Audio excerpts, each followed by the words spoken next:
মাত্র ৮,০০০ টাকা দিয়ে প্রিমিয়াম শিপে ৩ দিন ২ রাত খাওয়া থাকা সহ সুন্দরবনের জনপ্রিয় ৮টি স্পট ঘুরে দেখা কি সম্ভব?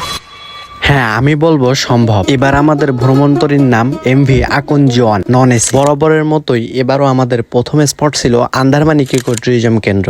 আমরা সকাল নাগাদ খুলনা থেকে ছেড়ে এসে বিকালে আন্দারমানিকে এসে পৌঁছাই। আন্দারমানিক স্পটটা ১ ঘন্টা ভিজিট করার পর দেন আমরা ছেড়ে যাই কটকার উদ্দেশ্যে। সুন্দরবনের সব থেকে জনপ্রিয় স্পট হচ্ছে কটকা। আমরা ভোর ৫টা নাগাদ কটকাতে পৌঁছাই এবং টাইগার টিলা নামক বাঘের শিকারের জায়গা অতিক্রম করে ঘন বন ধরে চমৎকার অ্যাডভেঞ্চার নিতে নিতে কটকা জামতলা সি বিচে গিয়ে পৌঁছায়। জামতলা শেষে কটকা অফিস পার্টিও ভিজিট করে আমরা চলে যাই কচিখালির উদ্দেশ্যে। কচিখালি স্পটে নামার আগে কচিখালি খালে ক্যানেল ক্রুজিং করতে যাই। এখানে সুন্দরবনের ঘনত্বটা এত বেশি যে একটু পরপর আমাদের টলওয়ার গাছের সাথে আটকে যাচ্ছিল। এটাই ছিল আজকের ভ্রমণের সেরা অ্যাডভেঞ্চার। তারপর কচিখালি স্পটে নেমে টাইগার ফার্ম এলাকা অতিক্রম করে ওয়াচ টাওয়ারে গিয়ে অজগর সাহেবের পুকুরটি ভিজিট করি। কচিখালি স্পটটি ভ্রমণ করা শেষ। এখন আমরা যাব ডিমের চরে। হ্যাঁ, এটাই এই রুটের সেরা স্পট। এখানে বিকালের সূর্যোদয় এবং বাঘের উপস্থিতি আপনাকে অন্যরকম একটা অ্যাডভেঞ্চারের সাক্ষী বানাবে। ডিমের চর ভ্রমণ শেষে চলে যায় তৃতীয় দিনের একমাত্র এবং সর্বশেষ স্পট করমজলে। করমজল কুমির হরিণ প্রজনন কেন্দ্র। বাংলাদেশে এটাই একমাত্র স্পট যেখানে আপনি আসলে হরিণ, বানর, কুমির 100% দেখতে পাবেন। এছাড়াও প্রতিটি স্পটের মতোই সুন্দরবনের গভীরে যাওয়ার জন্য রয়েছে 1226 মিটারের একটি ফুটটেল। করমজল ভিজিট করা শেষে জাহাজে গিয়ে দুপুরে খাওয়া দাওয়ার পর খুলনা গিয়ে আমাদের এই জাহাজটি পৌঁছায় এবং এখানেই শেষ হয় আমাদের সুন্দরবনের ৩ দিন ২ রাতের টোটাল প্যাকেজটি। আপনিও যদি এমন চমৎকার অ্যাডভেঞ্চার নিতে সুন্দরবনে ৩ দিন ২ রাতের এই চমৎকার প্যাকেজটি নিতে চান তাহলে যোগাযোগ করুন শিকদার ট্যুরস অ্যান্ড ট্রাভেলস এর সাথে।